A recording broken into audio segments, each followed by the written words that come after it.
Your Excellency, the President, Right Honorable Prime Minister, the Deputy President, my colleague, leaders, and all the people present, I beg to greet you all good morning.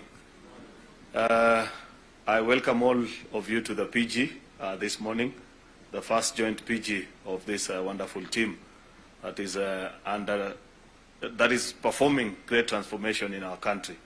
Your Excellency, since the coming together of your team and the team of the Prime Minister, Raila, leadership in Parliament has had a fairly easy time.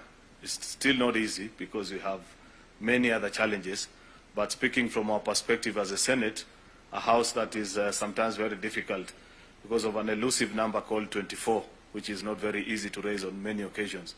But with the assistance of colleagues from the ODM party, together with colleagues, I think when Leader Ichung'wah recognized all the parties, you forgot to mention our party, the party of Jubilee, that it is actually present here. It's good to recognize them. They are also a very formidable team for us in the Senate. They have a serious number of delegation, and they have been very useful to us. I must register my appreciation to you, party leader that is here, together with the entire team of Jubilee. Your Excellency, I want to say that this is a very important gathering. Last week, both you and the Prime Minister and even the Deputy President spent time with the governors at the devolution conference. And there are certain things that you said, which as members of Parliament, we felt that you are keeping not very good company for too long. And members were saying, when will we meet the President and the Prime Minister, so that they also appreciate things from our perspective as members of Parliament. So we hope today you'll also say something about governors after listening from the perspective of members of Parliament. Because there are certain things that you said, Prime Minister, which if you stop, then it is as good as telling us to go hard goods as senators. But it will be good to listen to your wisdom, because I know you have been around as a leadership for too long, and it was not for lack of useful things to say that you said the things you say. So we want you to persuade us, Your Excellency, so that we get to understand what is it that you feel we are not doing right as Parliament. In any case, many of the practices, including the not so good one, the people who we took over the baton of leadership from, they're in this room, including yourselves. So it will be important.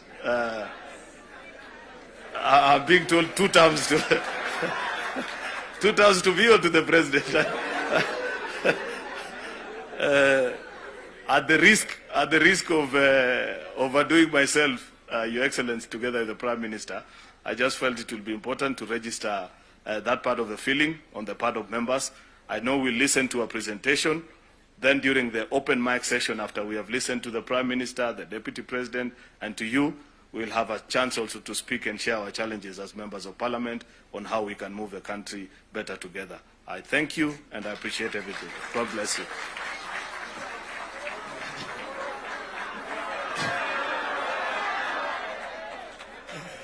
Thank you, Leader.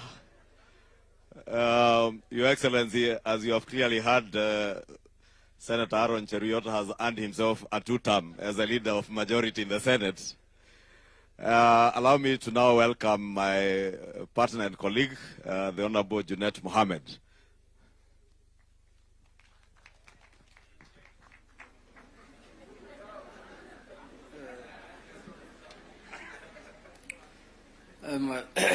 Mheshimiwa Rais wa Jamhuri wa Kenya, His Excellency Dr. William Samoei Ruto, my party leader, Baba Raila Amolo Odinga, the Deputy President of the Republic of Kenya, Honorable Kithure Kindiki, my colleagues, Amjambo, good morning. I find myself in a very unfamiliar territory today of addressing, I am used to addressing ODM PG, but now I can see faces here that we only meet on the floor of the House and we discuss things depending on where I see things from. But now it looks like the world has moved very fast, like the AI, and now we are seated here discussing parliamentary. Your Excellency, first I want to thank you and my party leader for standing up to the occasion and looking at the bigger interest and the bigger agenda of the country. Your Excellency, you know, in mature democracies where we normally borrow from, in the US where we borrowed this system of governance of the presidential system, bipartisan engagement is what drives that country. People, when they have national agenda, they come together irrespective of which party you belong to. But here in Kenya, bipartisan means that it's something that's unacceptable. We are here together